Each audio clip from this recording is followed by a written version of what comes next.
partie, donc on rappelle pour 20 petites minutes de qualification de cette catégorie GT Cup Open Europe.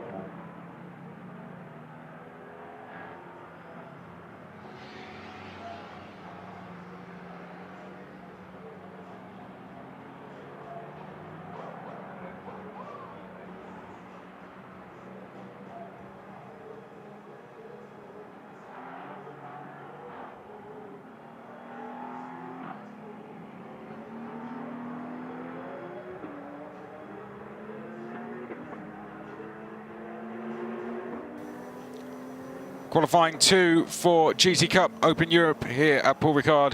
Just heading out on to the circuit now. Second drivers jumping in the car today to set the grid for race number 2 later. Temperatures continuing to rise here in France. 22 degrees now. It is beautiful morning to go out and go racing.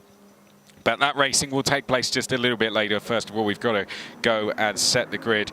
GT Cup Open Europe, this is the second race of the weekend. We're setting the grid for a fantastic race. It was yesterday, actually. It was my personal favourite of the day, GT Cup Open Europe. There was lots of drama throughout, but there was lots of good racing at the end as well. It was a really intense race, one that kind of had you on the edge of your seat all the way through, and you know, great four-way battle for most of the race, three-way battle then for the lead. It was really good to watch. If you didn't see the first race, I highly recommend you go back and watch it. But it was also the stories that came out of it. You saw the 51 there. That was one of a few drivers that didn't finish. We had Out of Estante and Jean Font, both of our race winners from round number 1, didn't actually get through the first lap. So Jean Font and Out of Estante, a lot of work for them to do today. They collided with each other going through turn 2 as the race got underway, and there was too much damage for both of them to continue. There was more crashes as well, unfortunately, which found victim of Robert Heffler. He had a contact from Mario Cordoni going through the last corner, but Rodrigue Guillon had problems throughout the race, as did Albert Estregas. But out front, taking their first ever win in the championship, was Manos Arcada and Daniel Diaz Varela. They had 3 podiums last season. Didn't have a podium in round 1, but they went out and took their very first win. Did it convincingly as well, because they had to come back through after a poor start. They dropped to 4th place, and they had to come back through the field and went on to take victory. They had to hold off Nicky Lutweiler and Baz Schuten towards the end. There was only half a second between them. It was Baz Schuten who jumped in. This is the car, you can see actually. Baz Schuten is in that car. He jumped in for Nicky Lutweiler and was chasing down Daniel Diaz Varela and was half a second back. There is Daniel Diaz Varela. It was only half a second back when the flag flew, but it was just fantastic to watch. Baz Schuten finishing in second. Daniel Diaz Varela and Manos Arcada taking the win.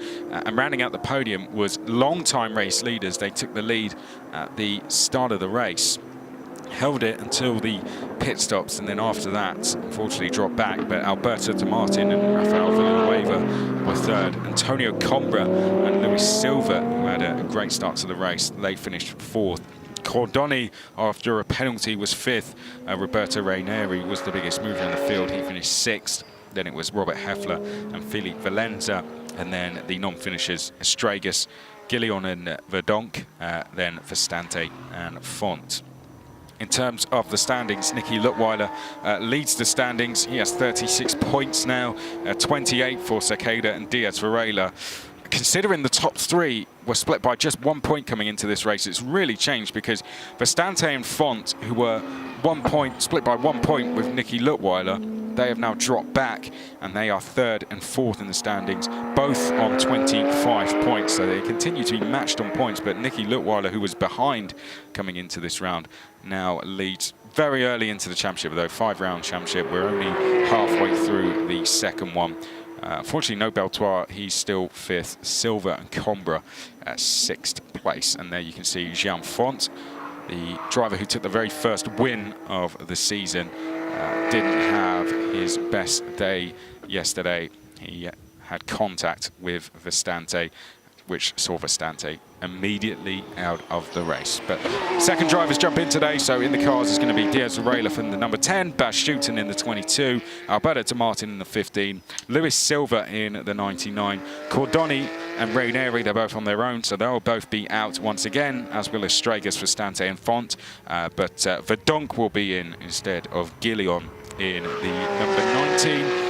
And times starting to be set, drivers getting themselves warmed up. A couple of laps completed by the top 4 out there at the moment. We still wait Estragas, Raineri and Cordoni to come out on track. And joining me in the commentary box, Elliot Wood. Elliot, good morning. Hello, good morning. Oh, yes. How did you find the race yesterday? I found it very entertaining. I think my mic's not working quite as I'm expecting it to. But yeah, I think the fact that we've got 2 nominated drivers in a lot of these cars, but some only have 1, you're going to see drivers like Jean Font and Aldo Vestante with this track time advantage because they're not sharing. And I think they're probably going to be the drivers at the front in this session. Vestante.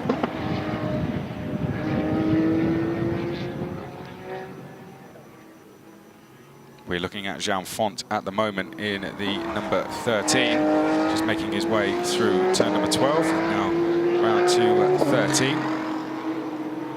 He is currently 7th, so he does have a lot of work to do.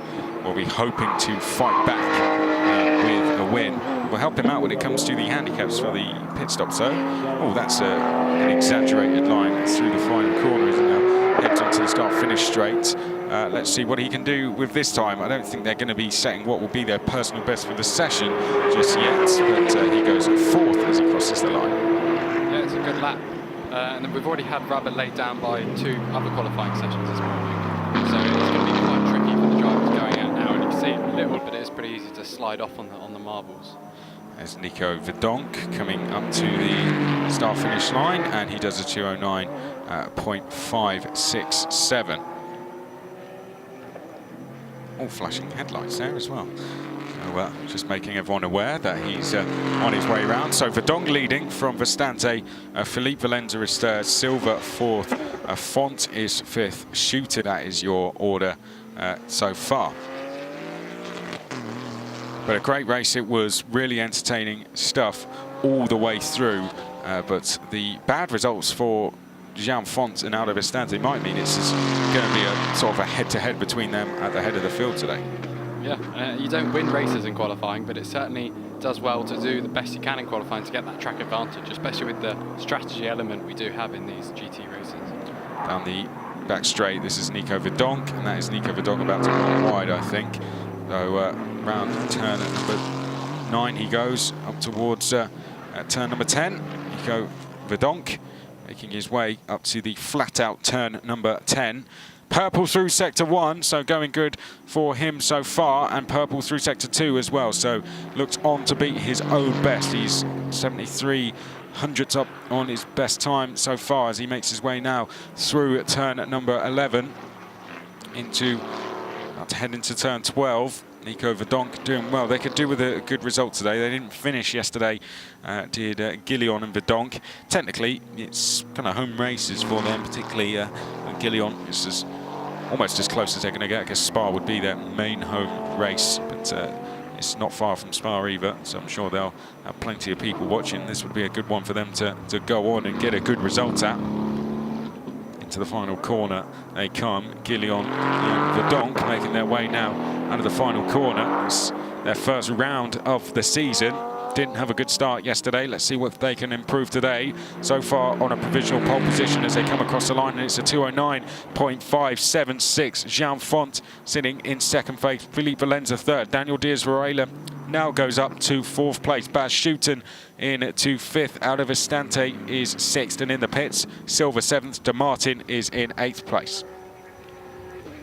We only have 11 cars in total, so going to the pit lane now, we'd expect them to stay maybe 2 or 3 minutes, because obviously you can change the brakes, you can change the suspension a little bit, as Gillian Aston Martin lets another car through. And then we'd expect them to come out with maybe 6 or 5 minutes to go, because it is a 2-minute 10 lap for most drivers. So on a warm-up lap, you'd expect it to be probably closer to 3 minutes. If you do want 2 or 3 flying laps in, then you are against the clock if you are going to go into the pits now. This is Jean Font. He is up now on his personal best and going quicker than anyone as he makes his way now through turn number 10.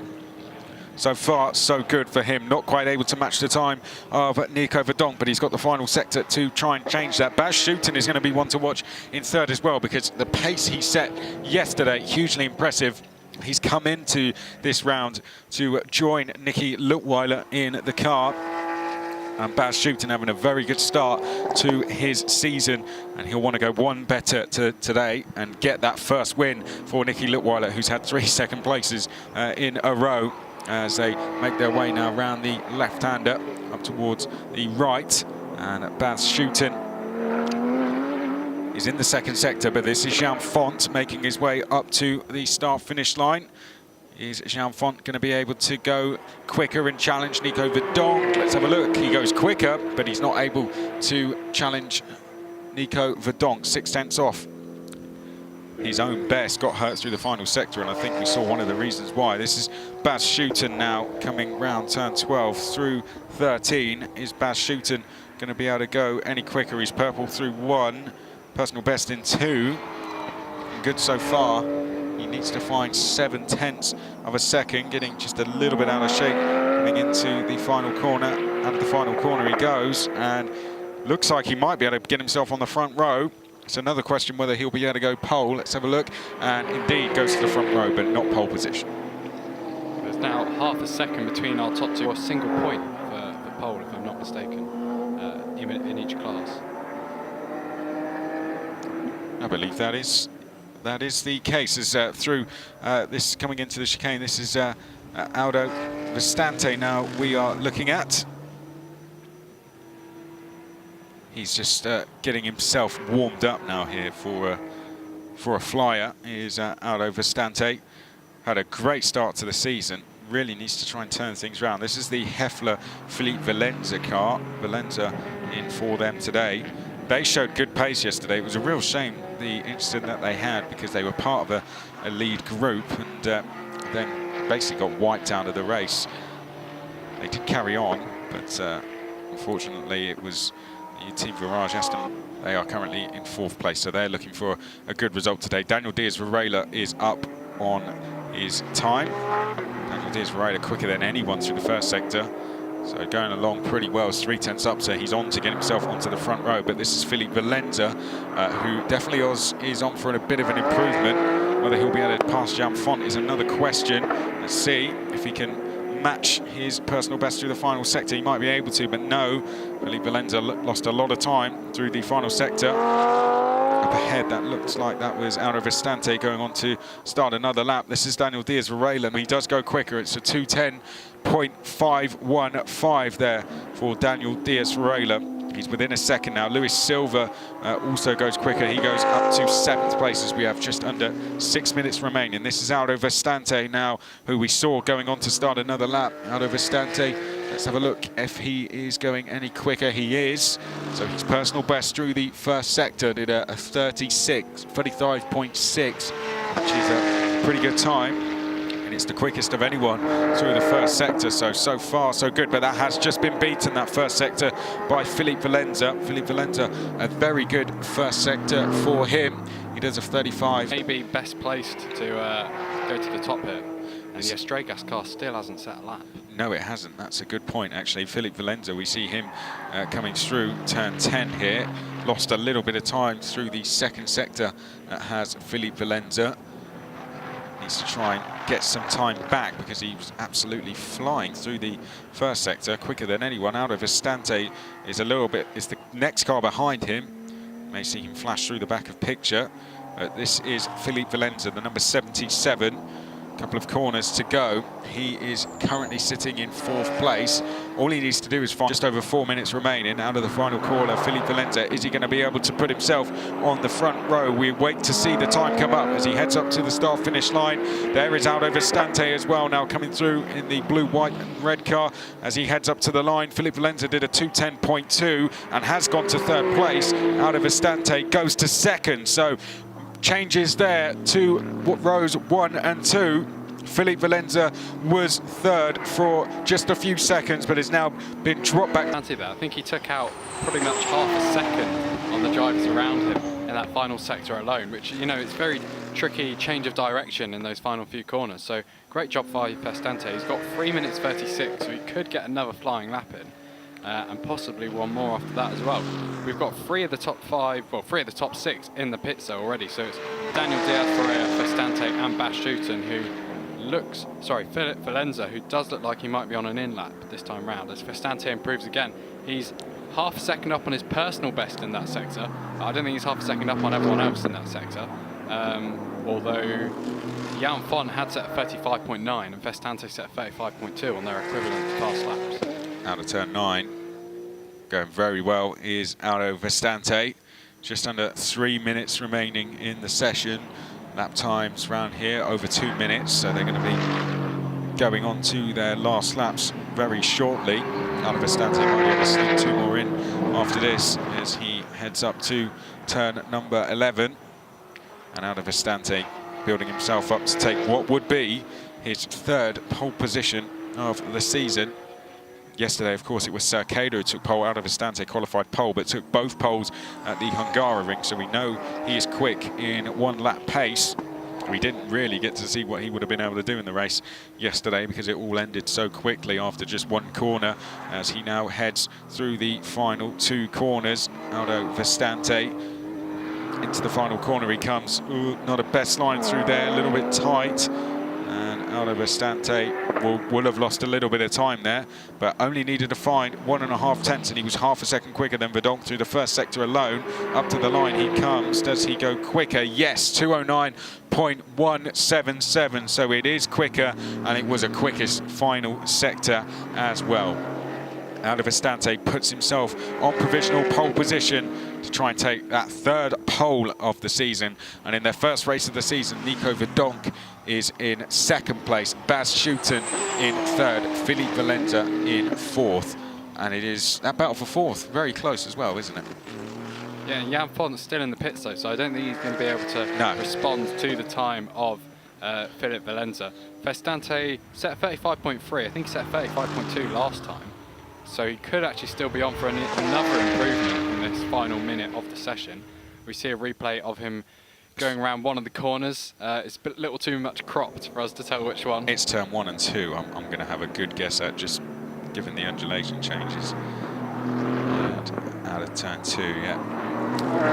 There's obviously several different varieties of the Paul Ricard circuit. So turn 1 and 2 are, for example, we have it tighter on the layout we're using this weekend, but other layouts you can have a more like open corner for both parts of turn 1 and 2. And then same with the Minstrel chicane, you can have a very tight one or a more high-speed flowing one. And that's why people get lost sometimes around there.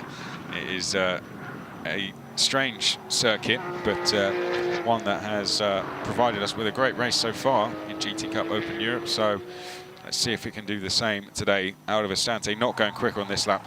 I think the flag's going to fly for him, isn't it? Yes, it is. So this is his final lap. We have 4 drivers in the pits. Sadly, Astragas, for the 2nd time this season, isn't it? Not going out and qualifying. This happened to him in race 2 last time, and then he came through to 4th. So might just be giving himself a challenge. But Aldo Vestante is going to take the flag. I did just see 1 car sneak across the line before the flag flew, but that looks like Valenza ahead will take the flag first as he comes up to the line now. He doesn't go any quicker, nor does Vestante, so that's the top 5 all across the line. And this is Cordoni, I believe. No, it's Raineri, isn't it, in the 66. Yeah, and Festante was only 2 tenths off his previous best there. So I think he just kind of got stuck in the traffic of the car ahead.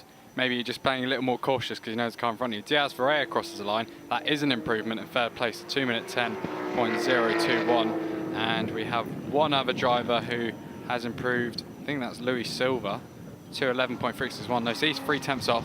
And we still have 2 more cars on track.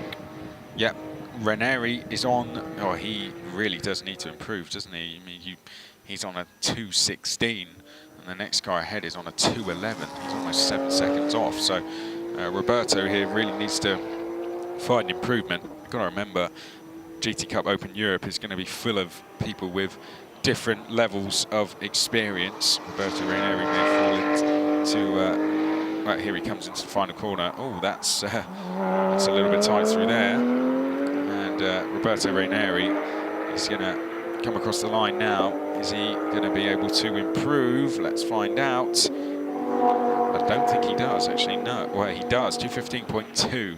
So he does improve, but not by a huge amount.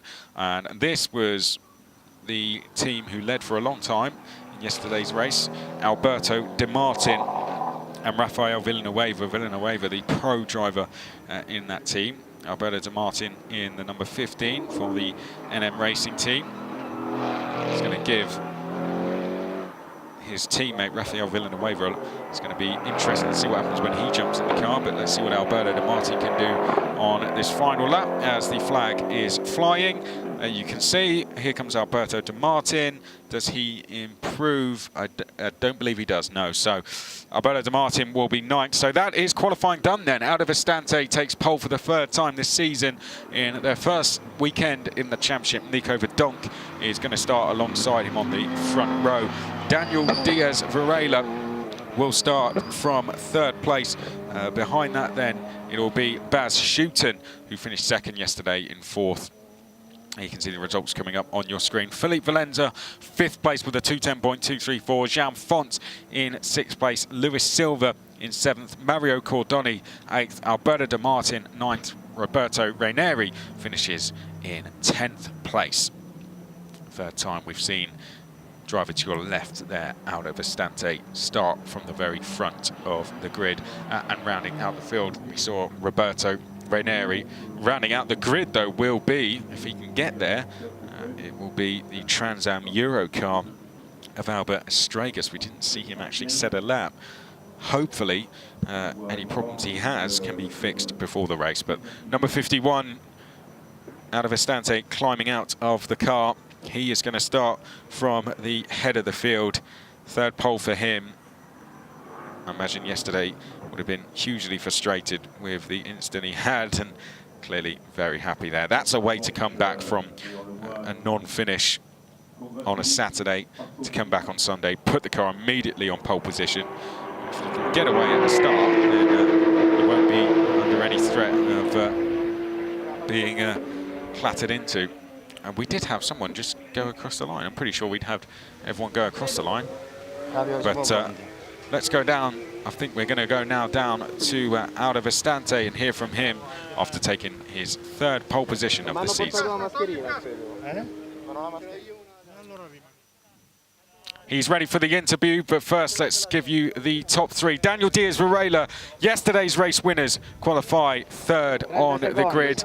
Brilliant result for them. Lead AM team as well. But this is going to be the driver who starts alongside Aldo Vestante on the front row. Nico Verdonk in their first weekend of the championship. Brilliant result for them to finish in 2nd place in the 2nd qualifying session. Then your pole sitter, 3rd time he's qualified on pole this season. Aldo Vestante will lead us away when we go racing this afternoon. Let's go down now and hear from Aldo Vestante. Aldo Vestante, yet another pole. It's the 3rd one in the season. Probably the most difficult here at Ricard. It was a tough morning. The other cars got closer. The Astons were really quick. We saw on Friday how the Mercedes and the Audi is quick as well, and it was a big effort from the team from yesterday to fixing the car and to bringing it to this morning. And not only it was really quick, it was also not only it was perfect mechanically, it was also really quick. And I can't thank them enough once again. I always say the same thing because I always thank them, because you should know really the job they do. It's unbelievable, and we just got to bring it down because yesterday it was a heavy 0, and we got to avenge ourselves. Yes, of course, yesterday was an unlucky start of the race. Hopefully today a little bit quieter. Yeah, I'll try to be clean in the first corner. Yesterday I was trying to be clean as well, but you know, it's very wide in turn 2. It's always going to happen something. So yeah, we gotta watch out for that. We gotta watch out for crazy kids on track. Well done for now. All the best. Cheers. Thank you. Thank you. We'll find out if Aldo Vestante can take that win. Live coverage will begin at 50 minutes past 2 local time. Here in France, we'll see you then.